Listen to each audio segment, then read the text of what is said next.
तो मैं हूं दिनेश किवरा। न्यूज टाइम में आपका बहुत बहुत स्वागत है। पाकिस्तान का एक्सटर्नल डेट, जी हाँ, दो डेट हैं। एक तो इंटरनल डेट है, एक एक्सटर्नल डेट है। यानी कि एक कर्जा जो डॉलर में लिया हुआ है पाकिस्तान ने, और एक कर्जा जो कि उन्होंने अपने बैंकों से पाकिस्तानी रुपये में लिया हुआ है। तो दो किस्म के कर्जे हैं। एक डोमेस्टिक डेट हो जाएगा, डोमेस्टिक कर्जा है, एक इंटरनेशनल कर्जा है। हम दो एपिसोड बना रहे हैं इसमें, और जो इंटरनल जो डेट है, जो इंटरनल कर्जा है, उसके बारे में हम 2-4 दिन के बाद एक एपिसोड करेंगे। फिलहाल ये जो एपिसोड है एक्सटर्नल डेट के बारे में है। पाकिस्तान से संबंधित जब मैंने कुछ डेटा दिए थे तो कई लोगों ने सवाल किया था कि पाकिस्तान का एलोकेशन इतना कम क्यों है, खास तौर से जिसे आप कहते हैं कि एजुकेशन में, हेल्थ में, रेलवेज में या बाकी जगह पे। उसका एक बहुत बड़ा जो कारण मैं अपने व्यूअर्स को बताना चाहूँगा, वो डेट सर्विसिंग है। यानी कि पाकिस्तान के ऊपर कर्जे इतने ज़्यादा हैं, आप अंदाज़ा नहीं लगाएंगे कि आज जो एक डोमेस्टिक कर्जे की मैं बात नहीं आज कर रहा हूँ, इंटरनेशनल कर रहा हूँ, लेकिन डोमेस्टिक कर्जे के अंदर अगर आप पाकिस्तान का पूरा बजट देखते हैं, जो टैक्स कलेक्शन है आपका, वो इस साल का 2020-21 का करीब करीब 4.25 लाख करोड़ का है। बजट भले ही उससे ज़्यादा का दिखाया हुआ, वो बोरोइंग्स है, वो लोन्स होंगे, लेकिन टैक्स कलेक्शन जो आएगा वो 4.25 लाख करोड़ का है। लेकिन उसमें भी ये कहा जा रहा है कि 4.25 लाख करोड़ इकट्ठा इस साल हो ही नहीं सकता है, और ये 4 लाख करोड़ पे अटक जाएगा टोटल मिला के। अब आपको यकीन नहीं आएगा कि डोमेस्टिक के अंदर, वो तो डिटेल में बाद में दूंगा, लेकिन एक छोटा सा आंकड़ा आपको देना चाहूंगा कि डोमेस्टिक सर्विसिंग के अंदर 80% आपका जो बजट है, टैक्स जो है, वो डेट सर्विसिंग में चला जाएगा, कर्जे को चुकाने में। पैसा बचेगा कहां पर आपके पास? खैर, आज इंटरनेशनल उसकी बात करते हैं तो ये आज 19-20 के अंदर पिछले साल पाकिस्तान ने एक्सटर्नल डेट सर्विसिंग जो किया था, वो करीब करीब 11.9 बिलियन डॉलर का किया था। अब पाकिस्तान का रुपया जो है वो साहब आता है अप्रोक्सीमेटली 160 रुपये पर डॉलर पे आता है।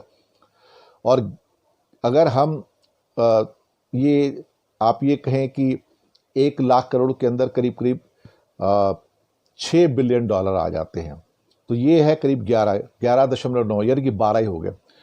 तो 2 लाख करोड़ यानी कि आपने पेमेंट जो कर दिया है, एक्सटर्नल डेट का पेमेंट किया, कर्जे का।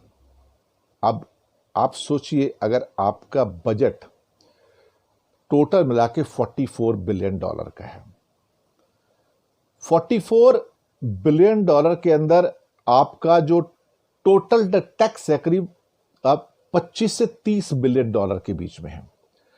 25 से 30 बिलियन डॉलर के बीच में अगर आपका 12 बिलियन डॉलर का, जिसे आप करीब करीब 40% कह सकते हो, एक्सटर्नल डेट की रीपेमेंट हो जाएगी, तो आपके पास बचेगा क्या?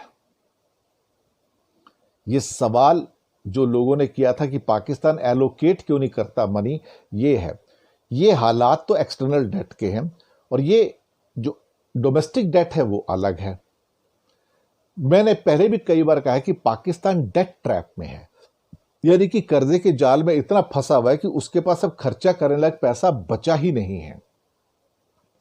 ऊपर से करीब करीब 1.5 लाख करोड़ डिफेंस के फंड्स में चला जाता है उनका, जहां पे पेंशन्स वगैरह भी हैं, सैलरीज भी हैं, और बाकी एक्सपेंडिचर है, तो 1.5 लाख करोड़ उसमें चला जाता है। अगर आपके पास 4-4.5 लाख करोड़ के टोटल टैक्स हैं, उसमें से अगर आप 1.5 लाख करोड़ ये निकाल दोगे, suppose 4.5 lakh crore total tax है, 1.5 लाख करोड़ डिफेंस निकाल दोगे, 3 लाख करोड़ बचता है। 3 लाख करोड़ में से आपके 2 लाख करोड़ से ज्यादा के अगर डेट सर्विसिंग है, कर्जे की पेमेंट है, तो आपके पास खर्चे के लिए बचा क्या है? इसके बाद 1 लाख करोड़ भी नहीं बचता है। तो आप उसमें क्या कर लेंगे, क्या एलोकेशन कर लेंगे? तो फिर जो एलोकेशन हम दिखा रहे हैं, एक कि किसी भी 2,500 करोड़, किसी भी 4,000 करोड़, किसी भी 8,000 करोड़, तो यही होगा ना फिर। अभी ये एक्सटर्नल डेट का जो टोटल जो पाकिस्तान के ऊपर कर्जा है 2020 के अंदर अभी तक 112 बिलियन डॉलर का कर्जा है। 2019 में ये 106 बिलियन डॉलर का था, तो 6 बिलियन डॉलर नहीं बल्कि 112.8 बिलियन, यानी कि 7 बिलियन डॉलर का कर्जा और बढ़ गया। अब आपके अगर टैक्स कलेक्शन ही नहीं बढ़ेगा तो आप पेमेंट कहां से करोगे? ये सारी दिक्कत वाली बात आ गई है। अब इसमें जो $12 बिलियन का जो पेमेंट इस साल किया है, उसके अंदर आपका करीब करीब काफ़ी पैसा जो है इंटरनेशनल मॉनेटरी फंड का है और बाकी फाइनेंशियल जो इंस्टीट्यूशंस हैं उनका है।